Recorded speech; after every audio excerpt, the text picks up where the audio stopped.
Elden Ring est sorti en 2022 et depuis, on a droit tous les mois à de nouveaux Souls-like qui essayent chacun de devenir une référence et d'impressionner les joueurs autant que Dark Souls en son temps. Maintenant, la vraie question est la suivante. Les Souls-like, c'est bien ou pas? Bah selon moi, non.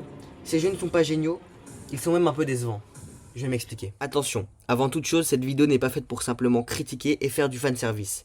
Nous allons plutôt tenter de comprendre pourquoi il n'y a pas, dans les productions Souls-like d'autres studios, cette magie si particulière qu'a su inventer From Software. Quand on pense à ce studio, on pense surtout à Dark Souls, à Demon's Souls, à Bloodborne, à Dark Souls 3, à Elden Ring, à Sekiro, mais il y a toujours celui qui fait débat, Dark Souls 2. Très critiqué à sa sortie, il reste avant tout le seul jeu From Software qui n'est pas dirigé par Miyazaki. Et pour beaucoup de monde, c'est pour cela qu'il est moins bon. En effet, on peut reprocher un tas de choses au jeu, mais aussi lui reconnaître un tas de qualités. Mais l'important n'est pas là.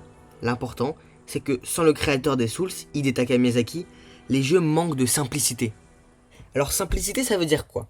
Ça veut dire que des jeux comme Lies of P, Lord of the Fallen ou même Black Myth Wukong, qui sont des Souls-like sortis récemment, comme Dark Souls 2, à force de vouloir imiter et égaler les plus grands jeux de ce genre comme Elden Ring ou Sekiro ou Dark Souls, oublient de se créer leur propre identité. Pour moi, en fait, ils se compliquent la vie, mais pas de la bonne manière. Ils prennent le problème plutôt sur la forme que le fond. Ils vont se casser la tête à faire des belles interfaces d'utilisateurs, une histoire un peu travaillée, mais il n'y a pas d'âme. Il n'y a pas le côté hors-champ, il n'y a pas tout ce qui est suggéré, il n'y a pas le côté mythologique, épopée que peut avoir un Souls de chez From Software. Et c'est en ça qu'en fait, ils font passer la charrue avant les bœufs.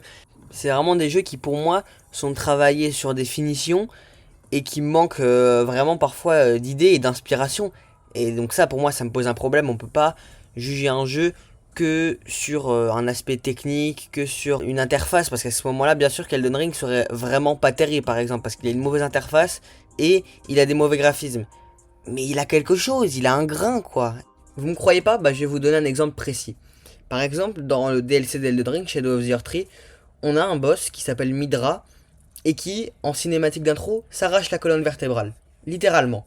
Et il y a un plan incroyable où on voit son corps qui petit à petit, on voit ses mains qui petit à petit s'arrachent la colonne vertébrale et on voit ses os monter et lui transpercer la tête. Et Elden Ring, c'est un jeu blindé de thunes, c'est un gros budget, c'est un triple A, mais il ose faire ça. Tu verras ça dans aucun autre Souls-like, aucune autre vision de ce style-là. Bloodborne, c'est exactement pareil. En fait, c'est des mini-paris, je pense, de la part de From Software, de parfois, de temps en temps, de choquer les joueurs et de se dire, soit ça passe, soit ça casse.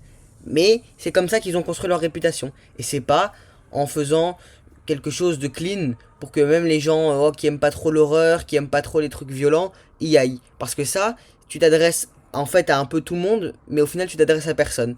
Et ça rejoint ce que je disais tout à l'heure, le manque d'identité. Lies of P par exemple est un jeu très intéressant, mais pourquoi est-ce qu'il veut toujours montrer qu'il est un bon élève, qu'il a suivi tous les codes classiques du Souls-like? C'est pas intéressant. Pourquoi sans cesse sortir le joueur de l'expérience pour lui rappeler que, attention, il coche vraiment toutes les cases?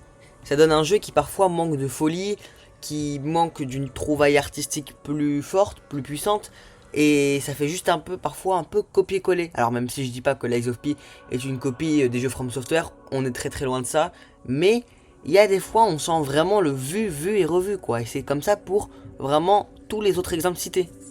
Toujours pour illustrer mon propos, je vais vous donner un exemple simple. Au lieu de mettre en avant les premiers ennemis faibles et faciles à tuer, au lieu de nous faire des démonstrations pour nous montrer que le level design de Lies of P est vertical et complexe, au lieu de surexpliquer les mécaniques de gameplay propres aux Souls, pourquoi ne pas tout simplement nous éblouir avec un panorama à couper le souffle d'entrée de jeu? Dans Bloodborne, par exemple, bien que le jeu soit moins beau et pas très grand pour de vrai, ce dernier n'hésite pas à nous balancer dès le début un immense décor qui nous fait rêver. Honnêtement, qu'est-ce qui vous donne le plus envie entre ça et ça? On peut par exemple aussi lister en 3 points précis pourquoi un joueur lambda qui n'a pas forcément l'habitude de jouer à un Souls sera tout de suite plus attiré par Bloodborne que Lies of P. Bien sûr, ça n'est pas une fatalité, mais c'est ce que je pense. En premier temps, il y a une cinématique d'intro beaucoup plus percutante dans Bloodborne. On plonge tout de suite dans un univers que l'on ne comprend pas et qui intrigue. Il y a un visuel surréaliste qui, déjà dans les premières secondes, questionne le joueur sur la perception de la réalité, qui est en plus un thème central dans le jeu. Donc vraiment, ça dessert le lore dès le début parce qu'on ne sait pas si on vit un cauchemar ou si ce qu'on vit est bel et bien réel. Pendant que Lies of P se contente lui d'un rendu agréable et maîtrisé, mais pas franchement original. En fait, moi ce que je dis souvent, c'est que Bloodborne, Elden Ring, c'est des jeux qui réinventent leur époque. Bloodborne, ça se passe au 19e siècle, ça réinvente cette époque. Elden Ring, ça réinvente le Moyen-Âge, c'est presque un croisement entre la mythologie grecque, romaine et le Moyen-Âge. Dark Souls, ça réinvente aussi l'époque médiévale. Lies of P, c'est plus style belle époque, mais il n'utilise pas son contexte historique pour créer des enjeux narratifs. Et enfin, point numéro 3, le level design de Lies of P noie tout de suite le joueur dans une infinité de couloirs et n'aère pas assez l'environnement, ce qui donne un sentiment claustrophobe dès le début. A l'inverse, celui de Bloodborne est plus clair, sans pour autant être moins complexe. C'est d'ailleurs en fait un des plus retors, notamment dans la première zone. Elle a fait rager beaucoup de joueurs. Cela rejoint le propos de la vidéo. Choisir parfois la simplicité ne veut pas forcément dire que l'on choisit la facilité. On peut même en parler en peinture, où l'on peut citer par exemple Picasso, qui est connu pour ses dessins enfantins, aux traits délimités et remplis de formes simples. Et bien ce qu'il fait, c'est simple, mais pas facile à faire pour autant. Allez voir ses premiers tableaux, vous verrez qu'il dessinait très très bien et qu'il connaissait des techniques de maître avant de commencer à faire des formes cubiques et des choses plus enfantines entre guillemets bien sûr. J'en profite pour te dire que c'est une toute nouvelle chaîne que je lance.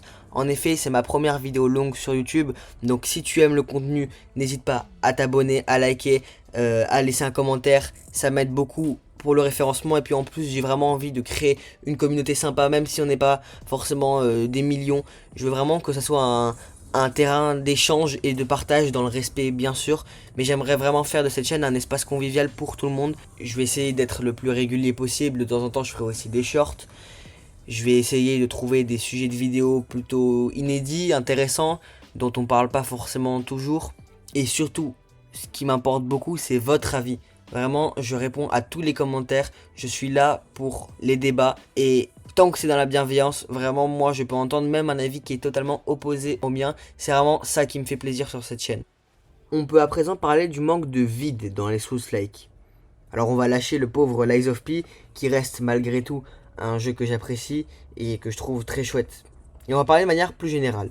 From Software, bien que connu pour ses difficultés, laisse bien plus qu'il n'y paraît contempler les mondes de ses jeux.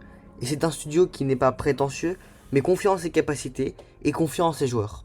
Le DLC d'Elden Ring, Shadow of the Erdtree, nous laisse par exemple dans une plaine presque déserte et calme au début de l'aventure. On peut alors appréhender l'expérience sans se presser, en renforçant au passage notre excitation de découvrir un univers nouveau. Ça ne sert à rien de nous mettre des mobs dès les premiers pas que l'on fait, et l'interaction du joueur dans une proposition vidéoludique n'est pas forcément concrète, mais parfois spirituelle, parce que le jeu vidéo c'est aussi du hors-champ, c'est aussi ce que l'on ne voit pas mais ce que l'on ressent, ce qui arrive à nous faire traduire un paysage, un caractère design, une musique. Voilà ce qu'il manque au Souls-like. Une touche plus personnelle, un instant poétique, un moment hors du temps qui nous fait oublier que nous sommes dans un jeu. S'inspirer est une bonne chose, mais il est des fois où nous devons cesser d'imiter pour transcender la matière déjà existante et créer notre propre chef-d'œuvre. Merci beaucoup d'avoir regardé cette vidéo, c'est déjà la fin, j'espère que c'est la première d'une longue série. En attendant, moi je pars explorer d'autres univers et je vous dis à la prochaine.